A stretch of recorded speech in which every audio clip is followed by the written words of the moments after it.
outset, I would like to congratulate you, Madam President, for presiding over the Security Council this month and wish you all success.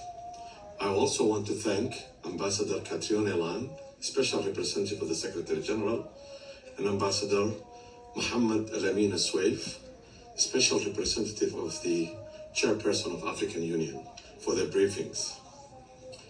Madam President, my delegation takes note of the SG report S/2024/1219 and would like to make the following points. First, we welcome the fact that the current report refers to some challenges and acknowledges the positive steps taken by the federal government of Somalia. However, we respectfully suggest, in the interest of maximizing its usefulness, the report should be redesigned and contain less narrative, less details about minor events, and more in-depth analysis of major issues, as well as recommendations and conclusions. Second, operative paragraph 13 of the UN Security Council Resolution 2705 of 2023 has called for the development of a roadmap for eventual transition from a special political mission to the United Nations Country Team, as well as the finalization of UNSOM staffing and configuration review. In that regard, we note that the undertaking of this task was not in the current report. The urgent planning for transition of UN country team is critical, since it will assist UNSOM in better aligning with the government's articulated long-term development priorities. We request the Secretary General to include in the transitionist roadmap and finalization of the staffing and configuration review in the next reporting period.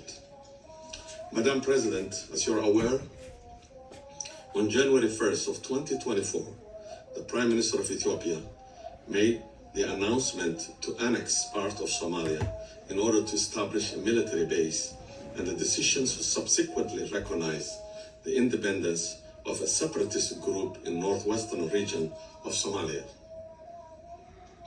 This constitutes a clear violation and a breach of Somalia's sovereignty and territorial integrity, the fundamental principles enshrined in Article 2 of the United Nations Charter. Somali government condemns and rejects Ethiopia's illegal actions and deceptive endeavors to disguise its failed annexation attempt of the Somali territory as a promotion of economic cooperation and integration.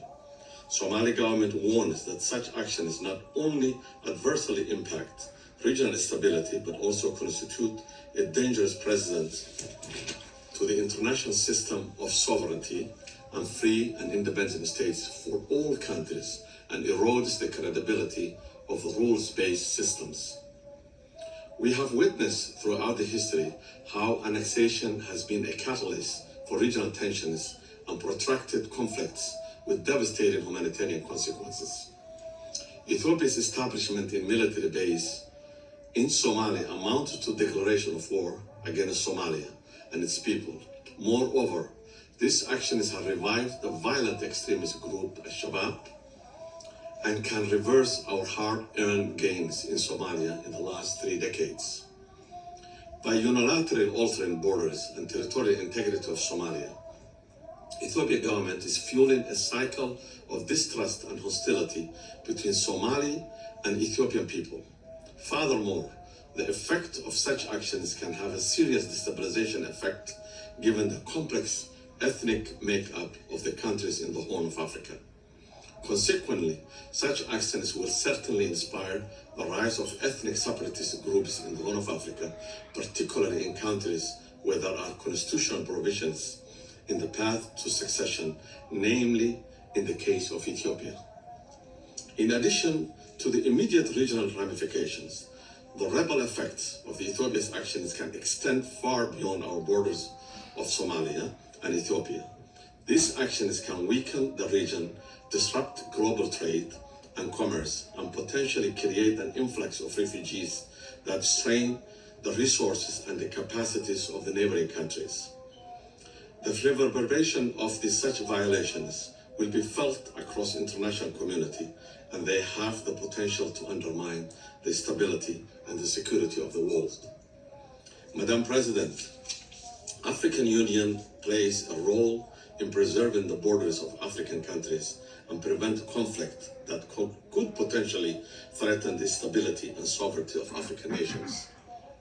We have brought the violation to the attention of African Union's Peace and Security, AU Peace and C, but Ethiopia's government did not attend the meeting called by the Council to discuss the matter. Furthermore, in the African Union Summit on this past Saturday, the Ethiopian government kept President Hassan Sheikh Mohammed, President of Somalia, in his hotel and tried to prevent him from entering the AU headquarters to deliver his remarks. In light of this development, it's clear that Ethiopia is willfully obstructing the path of bilateral cooperations and raising dangerous precedents about its host country's commitment to the principles of African Union and international diplomacy.